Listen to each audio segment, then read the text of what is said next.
Hey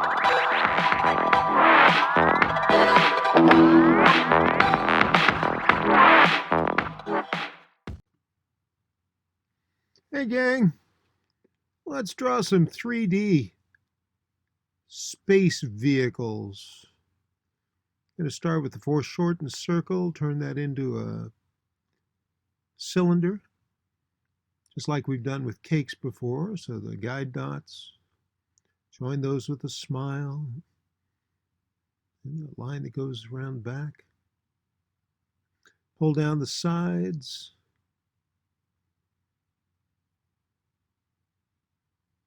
Now, at first, it may not seem like this is a terribly practical vehicle. It's weirdly shaped.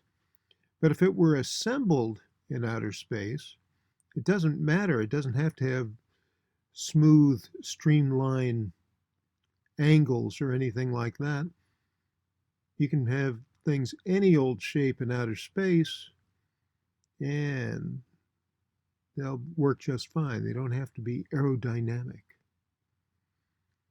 So we just have a whole bunch of cylinders, one on top of another. Some of them are sliced off cones. Mark Kistler loves to put these hatches on everything. It's easier than having doors, I guess. They're just kind of holes. So when you've got a hole that you're looking at on the top, the thickness is going to go on the top. When you look at a hole on the right, that thick part is going to go on the right. On the left, the thick part will go on the left. And that way you can see that there's kind of a windowsill there. And we're going to add some shading to this. Shading helps the 3D effect. Well, the shade's going to come all the way past the window here. I'm going to move it all the way out here. There we go. Now again, I use hash marks. You can just use the side of your pencil to make a smooth gray shadow there. Shade in this case. But I have to use individual strokes to do it. Let's see, I'm going to add character up here. I have to move my board down. I'm going to just put a guy or a gal.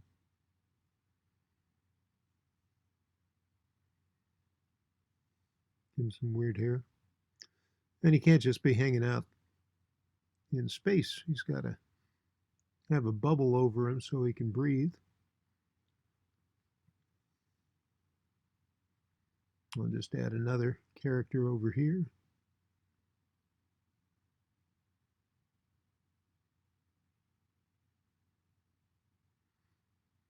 Now, of course, you can do anything you want. You can draw anybody you want. Put your brother, your sister, your mother, anybody.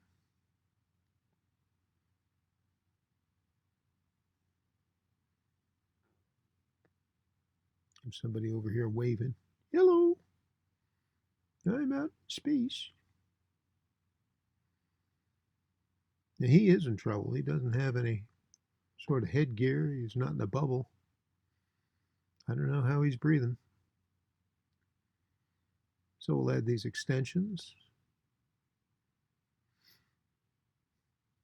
And then I'll go back and I'll erase that little bit so that we can see the arm is overlapping the spaceship. There we go.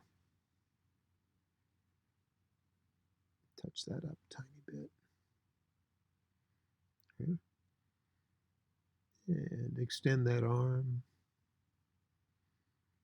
We'll just put some kind of equipment on there.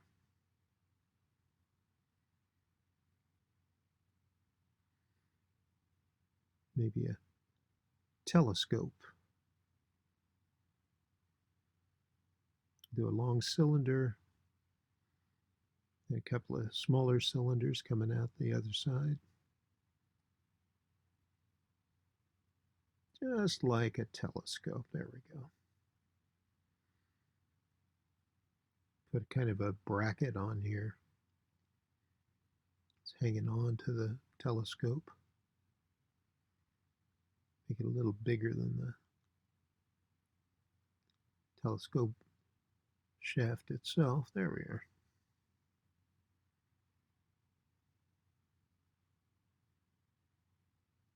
And for some reason, he's got another gizmo coming off of that. I don't know why. You can draw it any way you'd like. Oh, I'm going to come over here and draw in the lens there. Okay. So what'll I put here? I guess I'll put that rectangular array on here. But you could put a pizza on there. Waffles. Anything you want, because it's your picture.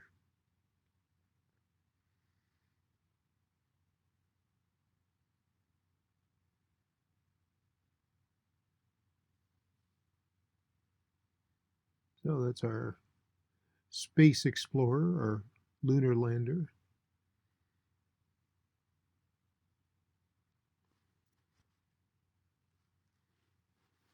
And as I always say, drawing is something you do, it's not something you keep. So I'll just say goodbye to that one.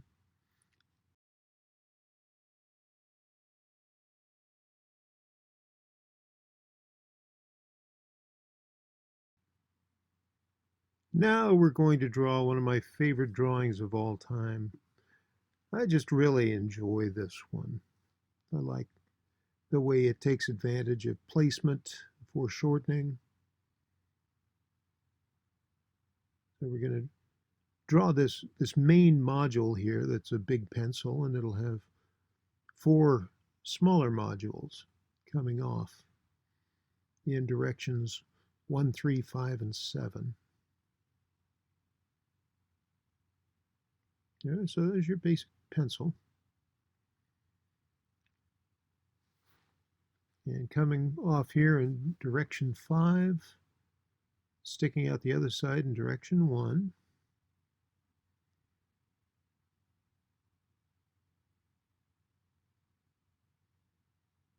Just a little support beam. And we'll add to that a smaller engine.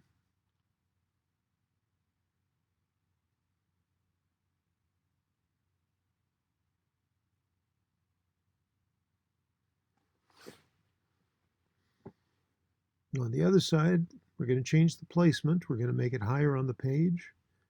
We're going to change the size by making it smaller.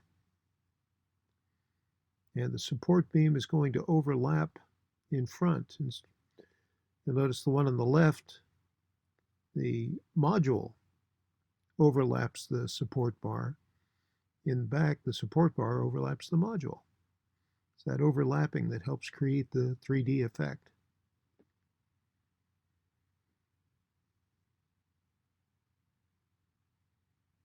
Now I'm going to make another hatch here, another porthole.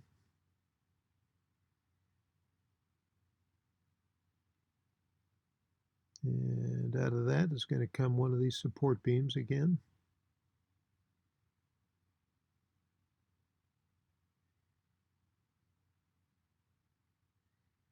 And I'll tack on another engine.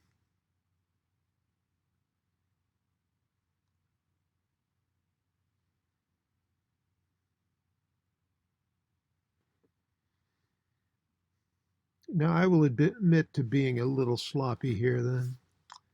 That engine came down a little farther than it ought to, but I'm not going to get too worried about that. That one's not placed properly though. I'm going to make sure that I try and get it even with the one on the other side.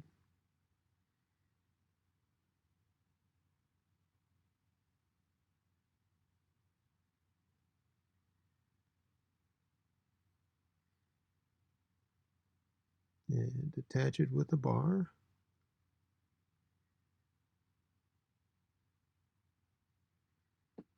Oh, I don't like this tip. So I'll just erase it and redo it. There we go. Make it straighter. Nice.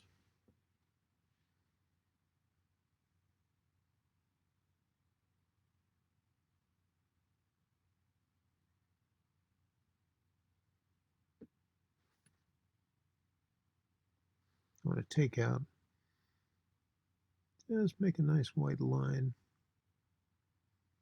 so it's clear that that bar is on top and it's overlapping the main fuselage of our Space Explorer. There we go, that's nice.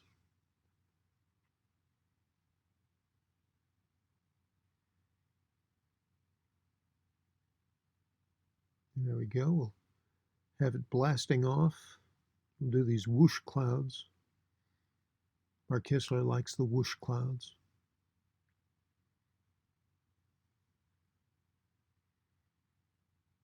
We can have one coming out of every one of these engines.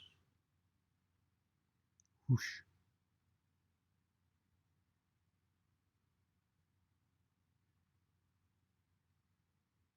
And again, it's the overlapping that makes those clouds so effective. Just a little puff of the cloud there that overlaps the fire coming out the bottom of the engine. Whoosh. Whoosh.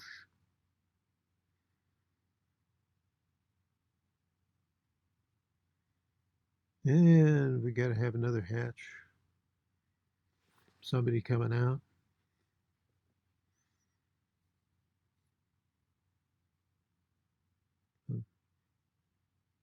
There we go, big old bubblehead guy.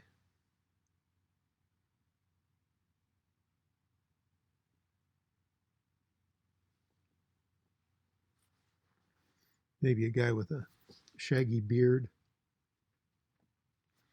who wears glasses.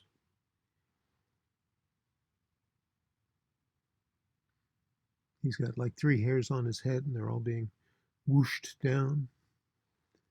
Yeah, it looks like cranky Mr. Dawson. About to go into space. And now we'll add some shading to the picture. Mark Kistler likes to sing a shading song. To hear him sing it, it's shade, shade, shade. We love to shade. But I listened to him and I thought about it, and what I think he really is trying to sing is shade, shade, shade.